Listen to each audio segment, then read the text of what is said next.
नमस्कार dear students, video पर आप सभी छात्रों का स्वागत है। आज का वीडियो पीटीटी 2024 के जितने भी स्टूडेंट हैं एक तरीके से एग्ज़ाम देने की सोच रहे हैं उन स्टूडेंट्स के लिए काफ़ी इंपॉर्टेंट होने वाला है, क्योंकि यहाँ पर आप सभी छात्रों के लिए एक न्यू नोटिफिकेशन जारी हुआ है आपके फोरम से रिलेटेड। बाकी और भी जो चीज़ें हैं वो यहाँ पर मैं आपको क्लियर करते हुए चलूँगा।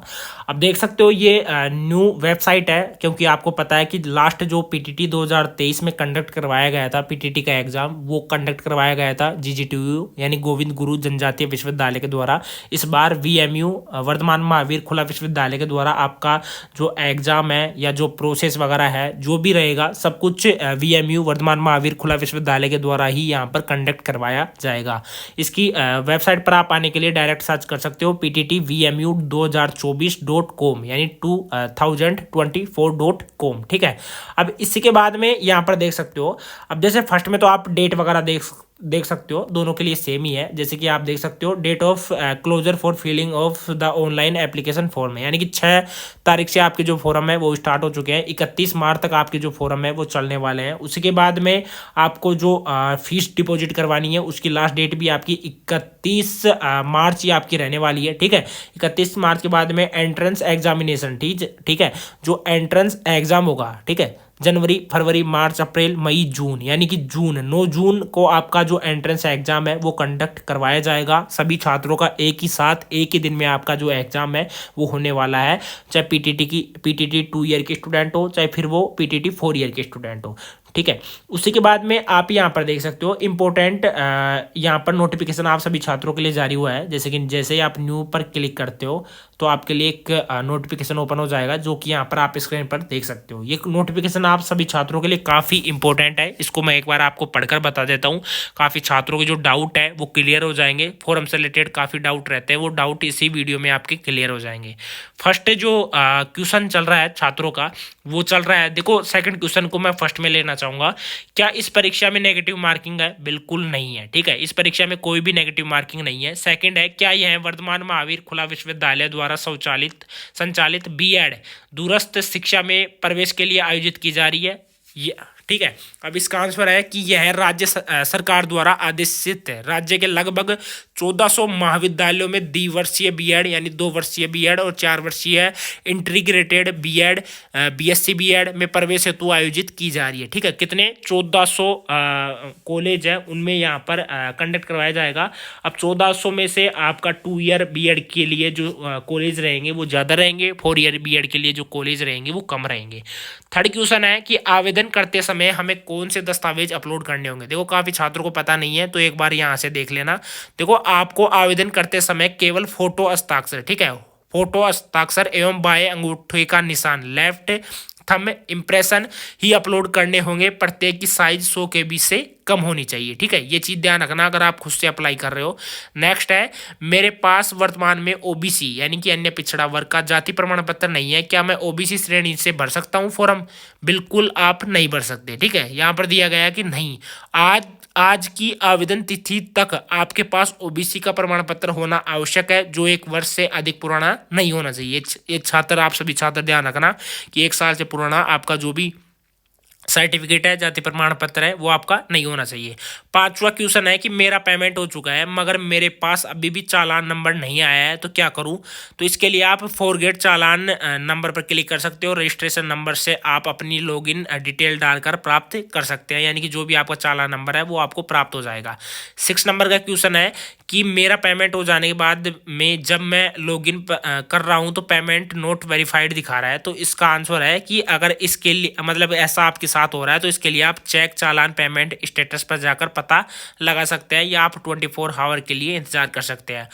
7वां क्वेश्चन है कि हमारे पास पेमेंट करने के लिए क्या क्या विकल्प है? देखो आपके लिए काफ़ी ऑप्शन होंगे। पेमेंट करने के लिए आपके पास में नेट बैंकिंग है, डेबिट कार्ड है, क्रेडिट कार्ड है, ई मित्र की सेवा उपलब्ध है, तो इस तरीके से आप पेमेंट कर सकते हो।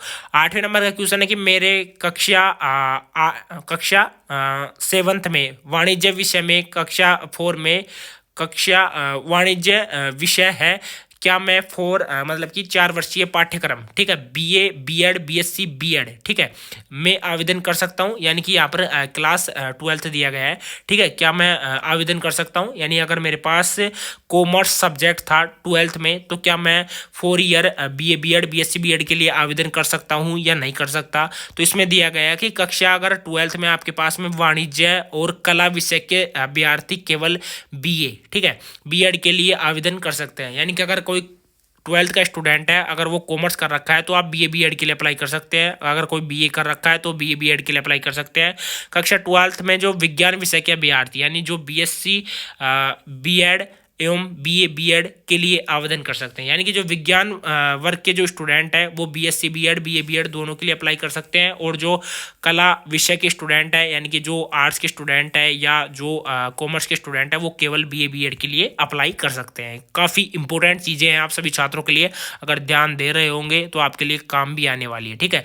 9वां क्वेश्चन है कि मेरे ग्रेजुएशन में वांछित न्यूनतम प्रतिशत से कम अंक है, यानी कि जो भी परसेंटेज रहती है एवरेज, उससे भी नंबर कम है मेरे, एवं पोस्ट ग्रेजुएशन में वांछित न्यूनतम प्रतिशत से ज़्यादा अंक है, क्या मैं आवेदन भर सकता हूँ? हाँ, आप आवेदन भर सकते हैं। आप पोस्ट ग्रेजुएशन के अंकों के आधार पर फॉर्म भर सकते हैं, ठीक है। अगर आपकी जो मेन ग्रेजुएशन है, अंडर ग्रेजुएशन है, उसमें नंबर कम है तो कोई दिक्कत नहीं है। अगर आपने मास्टरी कर रखी है, पोस्ट ग्रेजुएशन कर रखी है, तो उसके नंबर के आधार पर आप फॉर्म भर सकते हो। 10 नंबर का क्वेश्चन है कि मेरे ग्रेजुएशन एवं पोस्ट ग्रेजुएशन में वांछित न्यूनतम प्रतिशत से कम है अंक है, क्या मैं आवेदन फॉर्म भर सकता हूँ? नहीं, आप नहीं भर सकते, ठीक है।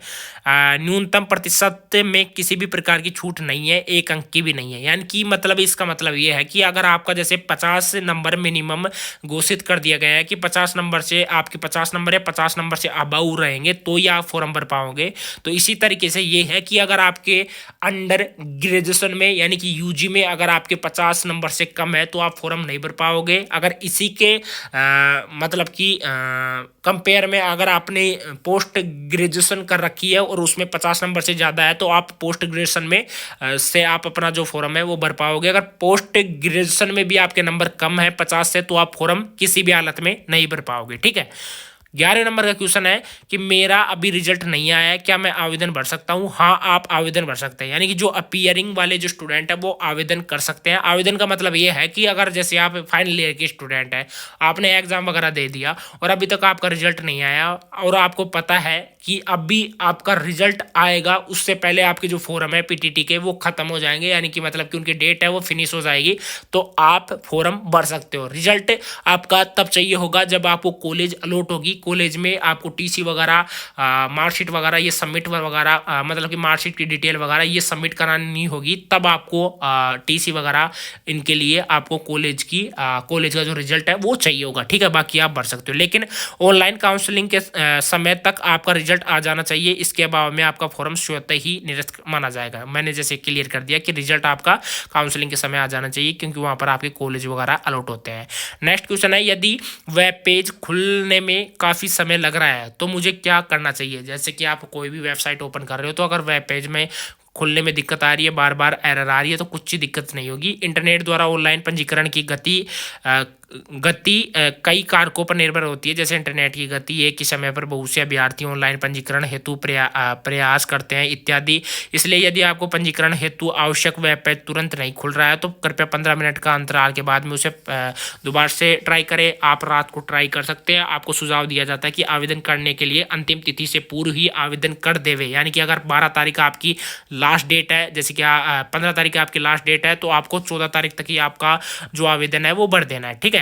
दिनों में संभावित अत्यधिक आवेदन के कारण सर्वर पर लोड हो सकता है एवं आवेदन बढ़ने भुगतान करने में समस्या आ सकती है, जिसके लिए परीक्षा आयोजक विश्वविद्यालय उत्तरदायी नहीं होगा, आप स्वयं जिम्मेदार होंगे। मुझे यह कैसे ज्ञात होगा कि मेरा आवेदन पंजीकृत हो चुका है, यानी कि मेरा जो फॉर्म है वो भर चुका है? जब आप सबमिट पर क्लिक करते हो तो उसके उपरांत आपके जो फॉर्म नंबर है वो आपके मतलब ईमेल के माध्यम से, आपके मोबाइल नंबर के माध्यम से आपके पास में आ जाएंगे, जो भी फॉर्म नंबर है। तो इसका तात्पर्य है कि आपका पंजीकरण है, यानी कि आपका जो रजिस्ट्रेशन है वो हो चुका है। रजिस्ट्रेशन की संख्या को सावधानी पूर्वक नोट कर सुरक्षित रख ले, अन्यथा आप आवेदन पत्र का प्रिंट प्राप्त नहीं कर पाएंगे, ठीक ठीक है, मतलब कि जो आपका रजिस्ट्रेशन नंबर है उसको आप अपने पास रखें, क्योंकि ये काफ़ी इंपॉर्टेंट है। नेक्स्ट है, मुझे यह कैसे सुनिश्चित होगा, यानी कि मुझे ये कैसे निश्चिंत होगा कि मेरा आवेदन सुरक्षित सेव हो गया है। सफल पंजीकरण के लिए प्रतिशंका होने पर अभ्यर्थी को सलाह दी जाती है कि वे उसी वेब पेज को सेव कर ले। ठीक है, तो ये इंपॉर्टेंट चीज़ें थी जो कि मैंने क्लियर कर दी है। बाकी और भी चीज़ें हैं, जैसे कि एक दो पॉइंट और इंपॉर्टेंट है आप सभी के लिए, कि फॉर्म में भरते समय कुछ गलत है एंट्री हो गई है, तो इसे ठीक किस तरीके से कर सकते हैं। ठीक है, इसे ठीक करने का बिल्कुल साधारण सा तरीका है, जो कि यहाँ पर मैं क्लियर कर देता हूँ कि अंतिम तिथि पश्चात प्रवेश पत्र जारी होने से पहले एक निश्चित अवधि हेतु त्रुटि सुधार का अवसर सभी आवेदकों को दिया जाएगा। कृपया ध्यान देवे कि पूर्व में दी गई सूचना में आंशिक संशोधन ही स्वीकार्य होगा।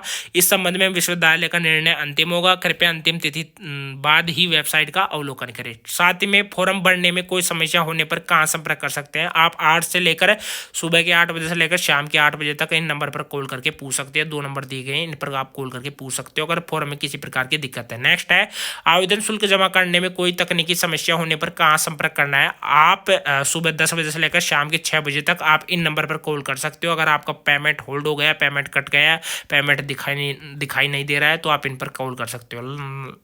लास्ट जो क्वेश्चन है वो यहाँ पर मैं आपको क्लियर कर देता हूँ कि मुझे इस परीक्षा में, यानी सेकंड लास्ट, मुझे इस परीक्षा के संबंध में किसी अकादमिक बिंदु की जानकारी चाहिए तो मुझे कहाँ पर संपर्क करना होगा। आप 8 से 8 बजे तक इन नंबर पर कॉल करके पूछ सकते हो।